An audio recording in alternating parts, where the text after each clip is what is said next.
हरज सदक़ल्लाहुल अज़ीम व सदक़ रसूलुहुन नबियुल उम्मियुल हबीबुल अमीनुल करीम।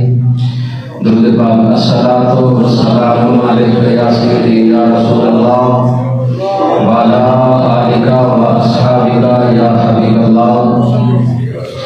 अस्सलातु वस्सलामु अलैका या सय्यदी या रसूलल्लाह व अला आलिका व अस्हाबिका या जद्दल हसन वल हुसैन। अस्सलातु वस्सलामु अलैका या सय्यदी या रसूलल्लाह व अला आलिका व अस्हाबिका या रहमतल लिल आलमीन।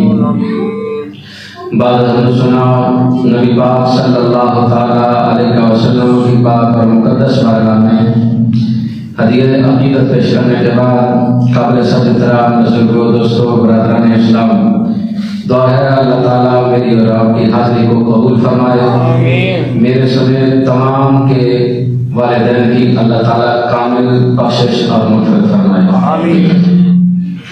इस मुख्तसर वक्त में जो मैं अर्ज़ करूँगा वो है फ़ज़ाइल उम्मत मुस्तफ़ा सल्लल्लाहु ताला अलैहि वसल्लम, यानी मेरी और आपकी शान जो पहली किताबों में और फिर जो अल्लाह ने अपने महबूब नबी के सदक़े हमें दिया, उसके हवाले से अल्लाह ताला हक़ बात बयान करने की तौफ़ीक़ अता फरमाए। जो कुछ मिला हुजूर की निस्बत से मिला। ईमान मिला हुजूर के सदक़े से, कुरान मिला हुजूर के सदक़े से, रमज़ान मिला हुजूर के सदक़े से, रब्बे रहमान मिला तो हुजूर के सदक़े से। अगर हुजूर न तशरीफ लाते, न हम होते, न कुरान होता, न रमज़ान होता, ये सब कुछ अल्लाह ने हमें बिन मांगे अता किया। मैं और आपने आलम अरवाह में कोई नवाफिल नहीं पढ़े थे कि अल्लाह आखिरी उम्मत में पैदा करना। ये रब ने सब कुछ दिया तो अपने पाक नबी के सदक़े दिया। हुजूर फरमाते हैं कि अल्लाह ताला ने उम्मतों में से तुम्हें मेरे लिए पसंद फरमाया और मुझे नबियों की साथ में से तुम्हारे लिए पसंद फरमाया। यानी अल्लाह ताला ने हम गुनाहगारों को अपने महबूब नबी के लिए पसंद फरमाया और उस रहमतुल लिल आलमीन नबी को हमारे लिए पसंद फरमाया। ये फजल है, उसका करम है, वरना नबी भी दुआएं मांगते गए थे, या अल्लाह इस उम्मत में पैदा कर दे। अल्लाह ताला ने जो इस उम्मत को इज्जत बख्शी, जो फजाइल बख्शे, साबका कुतुब समावी के अंदर इमाम इब्न जरीर ने लिखा कि हजरत मूसा अलैहिस्सलाम ने जब तौरात पढ़ी तो तौरात के अंदर शान लिखी है कि कुछ बंदे होंगे, कुछ लोग होंगे जो दामन फैलाएंगे, दुआ करेंगे, रब उनकी दुआओं को कबूल फरमाएगा। वो सिफारिश करेंगे, अल्लाह ताला उनकी सिफारिश को कबूल करेगा और वो जिन पे जहन्नम वाजिब हो चुकी होगी उन्हें अपने हाथों से पकड़कर जन्नत में ले जाएंगे। मूसा अलैहिस्सलाम ने जब ये शान देखी तौरात के अंदर तो अर्ज करने लगे, मालिक ये कौन लोग हैं? नबी? कहा नहीं। रसूल हैं? कहा नहीं। पैगंबर हैं? कहा नहीं। कहा ये कौन है? कहा ये उम्मत है मेरे आखिरी नबी की। अब हजरत मूसा अलैहिस्सलाम अर्ज करने लगे, मालिक ये उम्मत मुझे दे दे, मालिक ये उम्मत मुझे दे दे। रब ने फरमाया तिल उम्मतुन अहमद सल्लल्लाहु ताला अलैहि वसल्लम। कहा कलीम ये मेरे नबी अहमद मुज्तबा की उम्मत है, तुझे नहीं दे सकता। कहा मालिक इनकी और शान। कहा सुनो ये हिफ्ज़ कुरान का शरफ भी मैं बख्शूंगा। पहली किताबें नाज़िल हुई, तौरात, ज़बूर, इंजील, सहीफे। नबी और नबी के चंद मखसूस लोग वो तौरात, ज़बूर, इंजील जो किताबें आसमानी थी उनको हिफ्ज़ कर सकते, इसके अलावा कोई नहीं कर सकता। ये सुन्नत का एजाज है कि 12-13 साल का बच्चा बच्ची इस पूरे कुरान को अपने सीने में महफूज कर लेता है। ये एजाज है कुरान का भी और इस उम्मत का भी कि छोटा सारा बच्चा या बच्ची इस कुरान को पूरे 30 पारे अपने सीने में महफूज कर लेता है। लेकिन मेरी और आपकी जब नेताओं के तीर उठते हैं तो सबसे पहले हाफ़िज़ कुरान का। लेकिन मैं बड़ा इकराम करता हूँ हाफ़िज़ कुरान का। क्यों? इसलिए कि जब हाफ़िज़ कुरान फौत होता है अल्लाह ताला कब्र को हुक्म देता है, कब्र जी मौला खबरदार मेरे बंदे के जिस्म को न खाना। अब जमीन कहती है मालिक मैं उस बंदे के जिस्म को कैसे खा सकती हूँ जिसके सीने में तेरा कुरान मौजूद हो।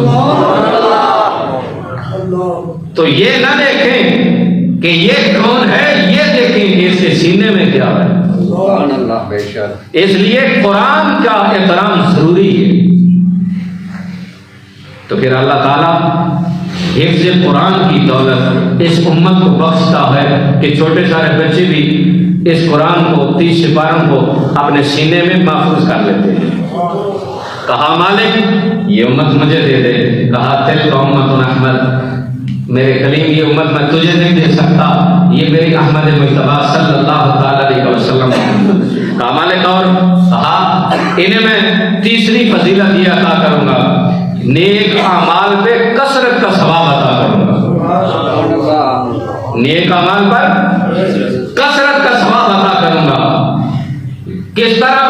मिसाल के तौर पे एक बंदा मजदूरी करता है सुबह से लेकर जोहर तक, उसकी मजदूरी भी वही। एक बंदा काम करता है जोर से लेकर असर तक, उसकी मजदूरी भी वही। और जो असर से लेकर मगरिब तक मजदूरी करता है उसकी मजदूरी डबल हो जाती है। सुभान अल्लाह। दूसरे मजदूरों ने एहतजाज किया कि जनाब हमने इससे काम ज्यादा किया, हमारी मजदूरी कम, इसने काम थोड़ा किया है। कहा ये मिसाल है उम्मत मोहम्मदी की कि पहली उम्मतों को जिंदगियां बहुत ज्यादा दी गई, सुबह से लेकर जोर तक दौरानियां बढ़ा, जोर से लेकर असर तक दौरानियां बढ़ा, असर से लेकर मगरिब तक दौरानियां कम, लेकिन मजदूरी ज्यादा। यानी कि इस उम्मत को 40, 50, 60 साल की जिंदगी मिलेगी, लेकिन ये अमल थोड़ा करेंगे सवाब ज्यादा पाएंगे। अमल थोड़ा और सवाब ज्यादा। अल्लाह ताला ने फरमाया मेरे कलीम मेरे महबूब नबी की उम्मत की ये शान है कि वो इरादा करेंगे नेक अमल का, अगर वो नेकी करेंगे तो 10 से लेकर 700 तक अजर अता करूंगा। लेकिन अगर इरादा करने के बाद वो अमल न कर पाए तो मैं इरादे का भी अजर अता करूंगा। बंदा रात को सोया इरादा करके इंशाअल्लाह सुबह तहज्जुद की नमाज पढ़ूंगा, लेकिन वो सुबह न उठ पाया, इरादा था अगर उठता तो तहज्जुद पढ़ता, ना उठ पाया तो मालिक ने फरमाया फरिश्तों इसका इरादा था तहज्जुद पढ़ने का, नहीं पढ़ सका, कोई बात नहीं, जो इसने इरादा किया है उस पे से एक नेकी अता कर दी जाए। ये सुन्नत का ये इजाज़ है, ये शर्फ है। ये इरादा भी करे तो रब इरादे में भी नेकियां अता करता है। हजरत मूसा अलैहिस्सलाम का जज्बा शौक पड़ा, कहा मालिक ये उम्मत मुझे दे दे। कहा नहीं कलीम तिल्का उम्मतुन अहमद, ये मेरे महबूब नबी की उम्मत है, तुझे नहीं दे सकता। चौथी शान इसकी अमर बिल मारूफ नहीं अनिल मुनकर। इनकी ज़बानें कट भी जाएं, तीरों के सारे रुख इनकी जानब हो जाएं, लेकिन फिर भी ये हक बात कहने से नहीं रुकेंगे, ये करते रहेंगे। मूसा अलैहिस्सलाम ने कहा मालिक ये उम्मत मुझे दे दे।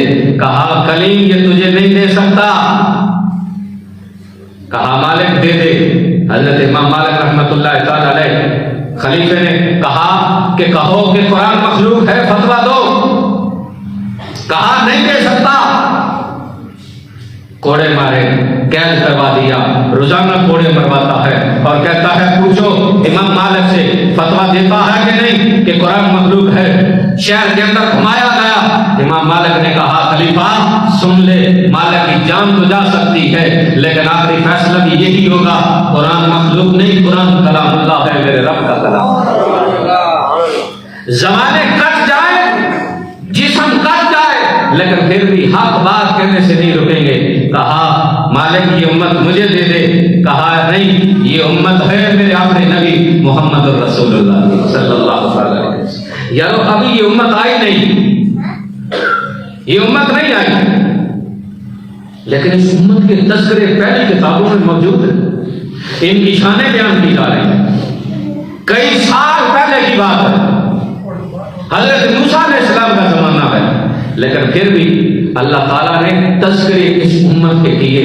तो जब इस उम्मत के तज़किरे रब इस शान से कर रहा है, तो रब ने अपने महबूब नबी की शानें कैसी बयान की हो।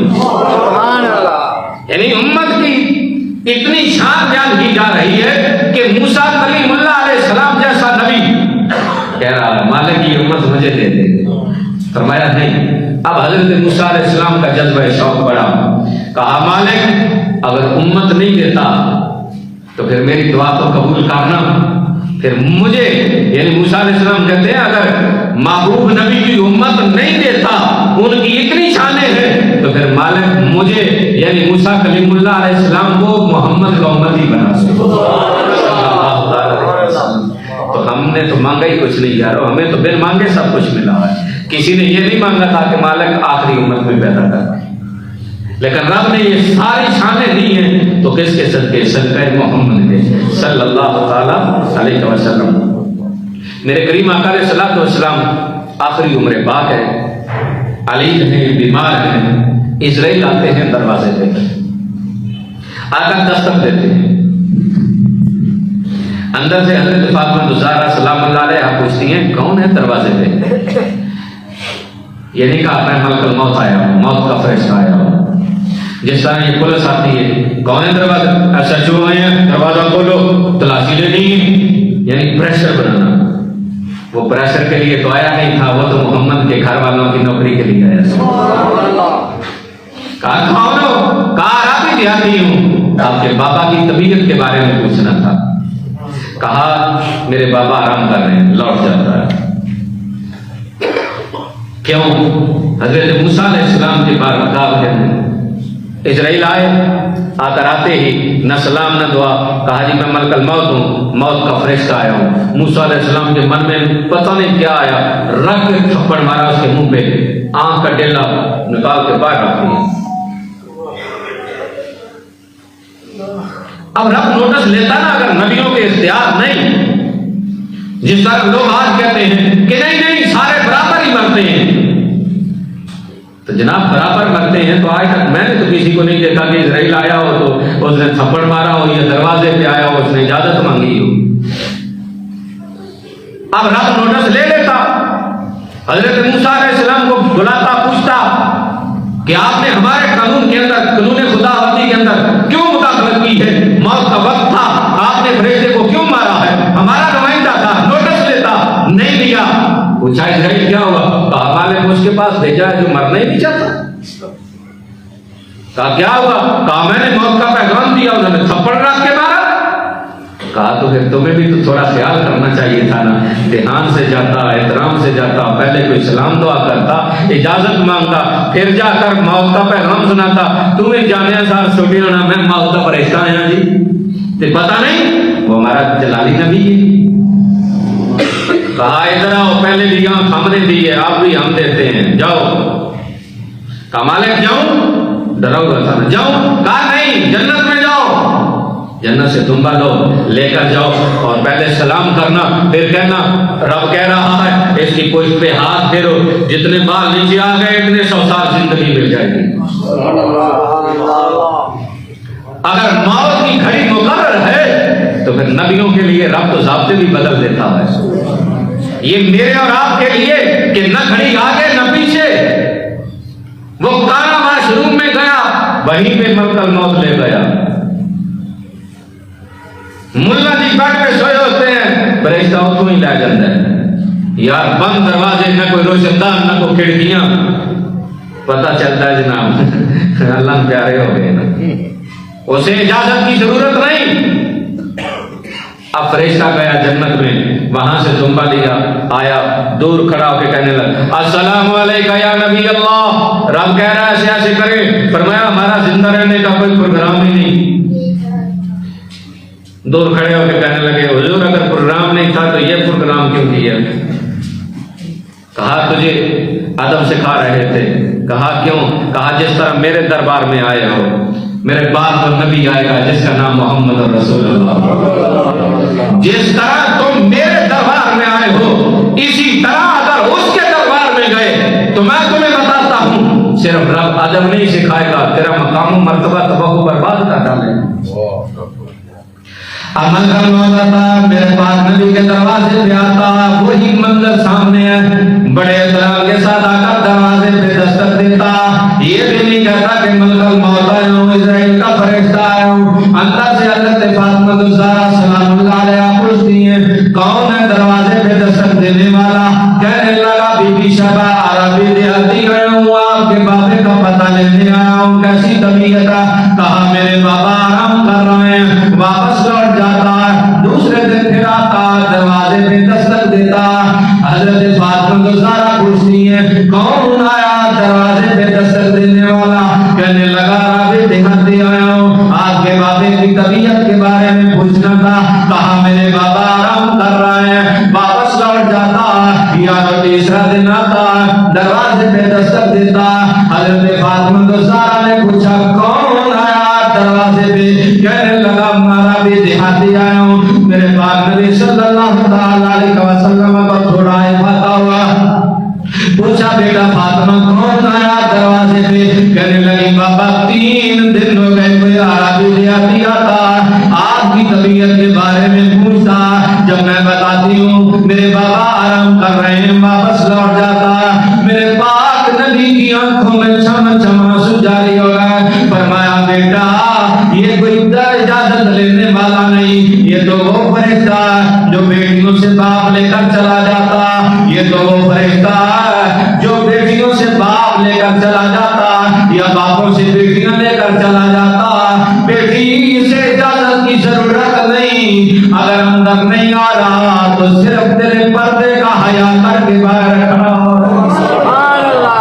वरना इसे इजाजत की जरूरत नहीं होती। अब मेरे पाक नबी अलैहिस्सलाम ने इजाजत फरमाई। अब इस्राइल अलैहिस्सलाम आए, हुजूर के पास आकर सलाम किया, बैठ जाते हैं। कहते हैं सुने मन मुड़े, मेरे रब ने मुझे हुक्म फरमाया कि जो आप हुक्म इरशाद फरमाएंगे मैं उस पे अमल पूरा करूंगा। आप जिस तरह हुक्म इरशाद फरमाएंगे मैं वही अमल करूंगा। जनाब अगर नबी और हम बराबर हो गए तो इस्राइल आता, आकर रुका बस करता और चला जाता। आकर मशीनों की तरफ बैठकर इजाजत मांग रहा। 3 दिन तक रसूल पे आता रहा, इजाजत मिली तो अंदर आया। अंदर आकर सलाम दिया, सलामी देने के बाद कहने लगा सुने जो आप हुक्म करेंगे मैं पाबंद वही करूंगा। मेरे करीम आका अलैहिस्सलातु वस्सलाम ने फरमाया इस्राइल अकेले आए हो, मेरा यार जिब्राइल कहां छोड़कर आए हो? वो जो हर रोज मेरे पास दिन में कई मरतबा आता है, आज तुम्हें अकेले क्यों भेज दिया? इस्राइल कहने लगे आका वो आसमान पे आपकी रूह के इस्तकबाल के लिए आसमान सजाया जा रहा है, जन्नतें सजाया जा रहा है। मेरे करीम आका अलैहिस्सलातु वस्सलाम ने जिब्राइल को याद फरमाया। जिब्राइल हाज़िर खिदमत हुए, आकर सलाम अर्ज़ किया। कहा जिब्राइल बिशारत दो, मैं जा रहा हूँ दुनिया छोड़कर। जिब्राइल अमीन कहते हैं आका 7 आसमान सजा कर आया हूँ, सारे फरिश्ते हुरुगलमान आपके रूह के इस्तकबाल के लिए मुअज़्ज़बाना खड़े हैं। कहा जिब्राइल और बिशारत दो। जिब्राइल अमीन कहने लगे आका जन्नत के सारे दरवाजे खोल दिए गए। मेरे पाक नबी अलैहिस्सलाम ने फरमाया कि और बिशारत दो। कहने लगा आका सारे हुरुगलमान आसमान की दुनिया के सारे पासे आपके रूह के इस्तकबाल के लिए खड़े हैं। मेरे करीम आका अलैहिस्सलातु वस्सलाम ने फरमाया जिब्राइल को यार बिशारत दो। यारो आखिरी वक्त है, जाने का वक्त है। जिब्राइल को बिशारतें दे रहा लेकिन मेरे नबी गमज़दा। कहा जिब्राइल को यार बिशारत दो, कोई और बिशारत दो। जिब्राइल अमीन समझ गए कि आका कोई और बिशारत मांगना चाहते हैं। जिब्राइल ने अर्ज़ किया नबी अलैहिस्सलाम ने फरमाया जिब्राइल मैं चला जाऊंगा, मेरे बाद कुरान की तिलावत करने वालों का अजर का क्या मामला बनेगा? मैं चला जाऊंगा, मेरे बाद नमाज पढ़ने वालों की नमाजों का सवाब का क्या मामला होगा? हज करने वालों का क्या मामला होगा? जिब्राइल अमीन अर्ज़ करते हैं आता इजाजत दीजिए मैं अल्लाह के दरबार में जाता हूँ। अब जिब्राइल अमीन जाते हैं, अल्लाह की हुजूर में जाकर अर्ज़ करते हैं मौला तेरा महबूब नबी गमज़दा है, अपने लिए नहीं अपनी उम्मत के लिए गमज़दा।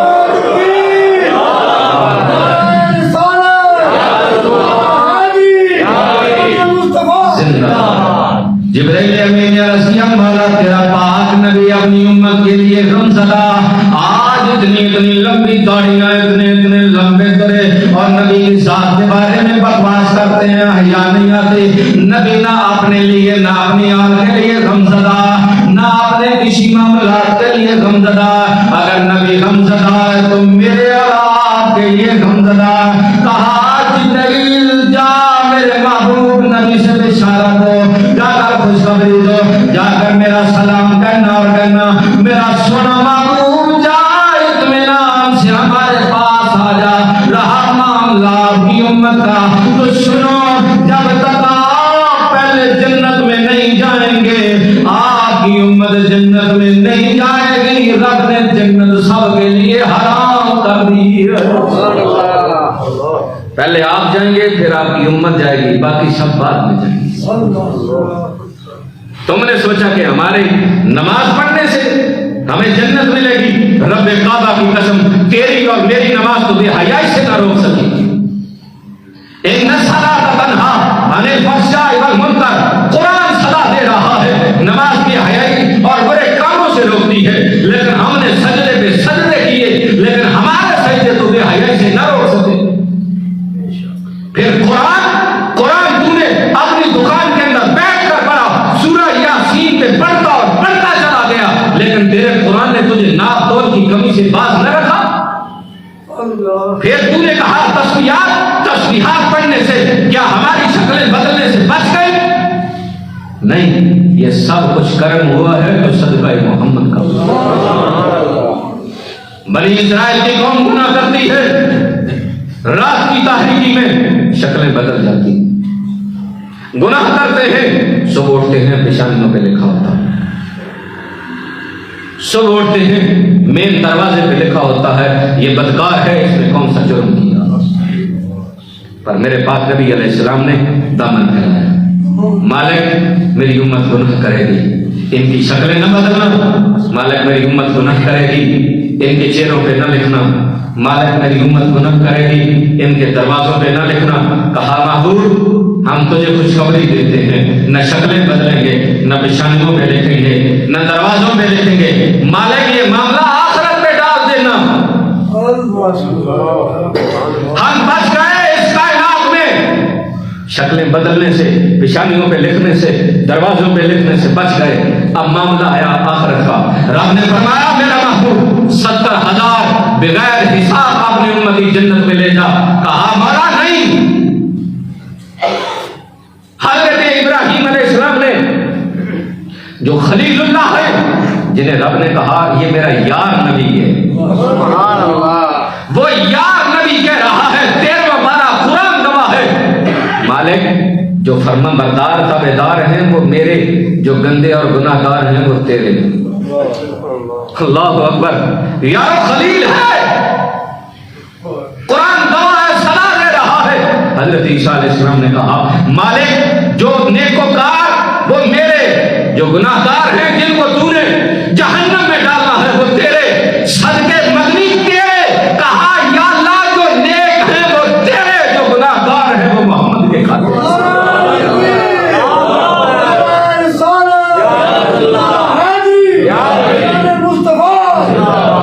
तू फिर भी कहता है नबी ने तुझे दिया कुछ नहीं, नबी ने तो तुझे जन्नत में ले जाने की जमानत दी। उस नबी से इतनी बेवफाई न करो, न करो। वो कहता है, वो कहता है, वो लिखता है, छोड़ो उसको, भाग न जाए। अपने नबी से वफा करो, नबी से रिश्ता मजबूत करो। नबी से वसीले से। तो किसी मौलवी ने आपकी कब्र में नहीं जाना। कब्र में जाओगे अकेले जाओगे, अगर कब्र में सहारा मिलेगा तो आमना के लाल कर देगा। मौलवियों के पीछे तो ना मरो ना, मरना है तो हुजूर की मोहब्बत में मरो, ताकि कब्र में जाओगे तो फिर गज वज के आला हजरत की तरह। आपने कहा मेरी कब्र गहरी खोदना, बेटे को वसीयत की। आज हम तो कब्र देख कर डर जाते, इतनी डूंगी। असल में वो नहीं नजर आ रही होती, अपनी आती है। इमाम अहमद रजा ने कहा बेटा मेरी कब्र खोदना तो गहरी खोदना। कहा अब्बा हुजूर वसीयत पे अमल करूंगा, पर्दा तो उठाओ ना, क्या मामला है। कहा सारी जिंदगी हो गई लोगों को कहता रहा जाने मुस्तफा पे रहमत लाखों सलाम सलाम कहता रहा। जब आमना का लाल मेरी कब्र में तशरीफ लाए तो बैठ कर इस्तकबाल नहीं करूं, खड़ा होकर आमना के लाल पे सलाम करूं। जब जिंदगी ऐसे गुजरेगी तो फिर उलमा ने एक रवायत लिखी है, मेरे कलेजे में बड़ी ठंड पड़ी है, पता नहीं किसी के पेट में मरोड़ पड़ेंगे, लेकिन मुझे ठंड पड़ी है। उलमा ने लिखा बंदा कब्र में जाता है, फरिश्ते कहते हैं और तेरा रब कौन है? कहता ला अदरी, अरबी है, क्योंकि रब की जुबान अरबी, पाक नबी की जुबान अरबी, कुरान अरबी, कब्र की जुबान अरबी, हशर की जुबान अरबी। ते तो जी आपने असि बच्चे इंग्लिश मीडियम से पढ़ा है। सारे आखिरत के मामला अरबी। जेल में सवाल आता है अजी तो सारी जिंदगी मौलाना साहब अरबी पढ़ी ही कोई नहीं थी, एक कब्र में तो फरिश्ते में सीधा सीधा फेल करना क्योंकि जुबान ही कोई नहीं होती। तो बड़ी प्यारी गल किसी ने लिखी है कि अरबी पढ़ने से वहां नहीं आएगी। जब अरबी ताजदार आएंगे अरबी खुद ब खुद आ जाएगी, अरबी खुद ब खुद आएगी। उलमा ने लिखा पूछा तेरा रब कौन है? अंदा ला अदरी। अंदे नो तेरा दीन केड़ा? अंदा ला अदरी। हुजूर दे चेहरे पाक की ज़ियारत करवा के पूछा और इस हस्ती दे बारे अजे कहन लगा सी कि मैं नहीं जानता। फरिश्ते करके कुछ कढ़िया कि तू कोई गल नहीं जानता। मारन लगे ने, आमना दे लाल ने हाथ आगे कर लिया, फरमाया या रसूलुल्लाह न रब जानता है न दीन जानता, आप दे बारे में नहीं जानता कमीना। ते फरमाया छड़ दियो, ए मिस्कीन नहीं जानता, मैं मोहम्मद दे जानना। ते उस मोहम्मद से इतनी बेवफाई न करो, प्यार करो, क्योंकि हशर में कब्र में उस पाक नबी ने सहारा बनना। तो हजरत इमाम इब्न कसीर ने लिखा अल्लाह ताला ने इस उम्मत को शान बख्शी। शान क्या बख्शी? फजीलतें दी। हुजूर फरमाते हैं कि अल्लाह ताला ने जमीन पे आपको गवाह रखा है। बुखारी शरीफ की हदीस हज़रत अनस बिन मालिक कहते हैं एक जनाजा गुजरा, जो आपने बार बार रवायत सुनी, जनाजा गुजरा, सहाबा ने गवाही दी, अच्छा इंसान है। हुजूर ने फरमाया वाजब। थोड़ी देर के बाद दूसरा जनाजा गुजरा तो सहाबा ने कुछ अच्छे लफ्जों में याद न किया, हुजूर ने फरमाया वाजब। सहाबा ने हाथ जोड़े, आका उसे हमें अच्छा कहा, आपने फरमाया वाजब। इसे हमने कुछ बुरा कहा, आपने कहा वाजब। कहा जिसके बारे में तुमने अच्छी गवाही दी है, मैंने कहा वाजब, रब ने उसमें जन्नत वाजब फरमा दी है। जिसे तुमने बुरा कहा, मैंने कहा वाजब, रब ने उसमें जहन्नम वाजब कर दी है।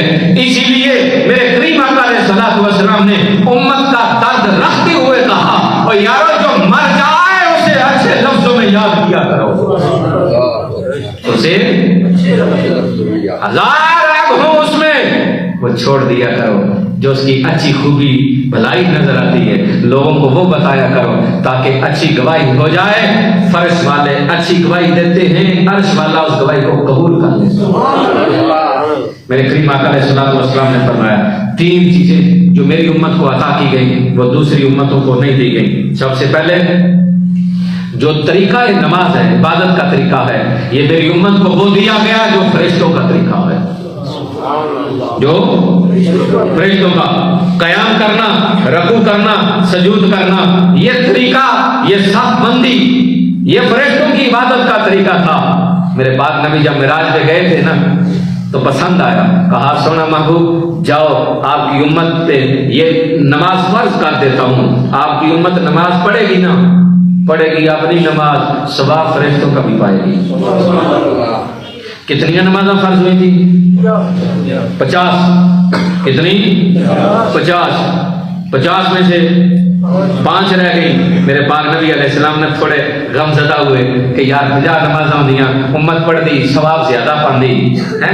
ते रब ने आवाज दी सोना पाक मोहम्मद परेशान ना हो, 50 नमाज़ां सन 5 रह गई ने, सवाब दा काम है ना कर, पढ़ेगा 5 सवाब 50 दा देगा,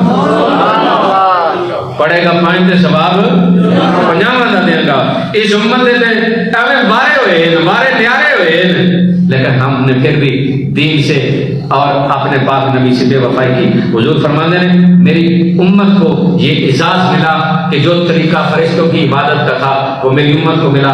दूसरा हुजूर ने फरमाया अल्लाह ने मेरे लिए सारी जमीन को, कायनात को मस्जिद बनाया, सारी जमीन को मस्जिद बनाया। आपने देखा होगा कि दूसरे जितने भी फिरके मजहब हैं, जब इनकी इबादत का वक्त आता है तो ये कहाँ जाते हैं? अपने इबादत खाने में, अपने इबादत खाने में कोई टलियां खड़कान जाता है, कुछ इबादत करन जाता है, कुछ अपने इबादत खाने घर के अंदर नहीं कर सकते। जब भी वक्त इबादत होएगा तो मखसूस जगह के अंदर जाके इबादत करेंगे।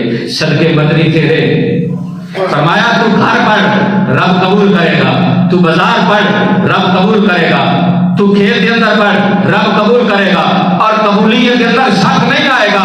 जिन मेरे रब ने मस्जिद के अंदर पढ़ने वाले की कबूल करेगा, इन तेरे बाजार के अंदर पढ़ने वाले नहीं कबूल करेगा। मस्जिद सारी कायनात मेरे लिए मस्जिद बना दी। तीसरी फजीलत फरमाया मेरे रब ने मेरे लिए मट्टी को पाकीज़ा बनाया, मट्टी को पाकीज़ा बनाया। बीमारी लग गई, वुजू नहीं कर सकता, फरमाया हो तयम्मुम कर ले, तयम्मुम करके पढ़ ले। तो दिल के अंदर ये ख्याल ना करी काश वुजू होंदा ते पतने ज्यादा सवाब होंदा, और जितना वुजू करके नमाज पढ़ेगा उन्हें सवाब मिलेगा, इतना ही सवाब तक भी मिलेगा।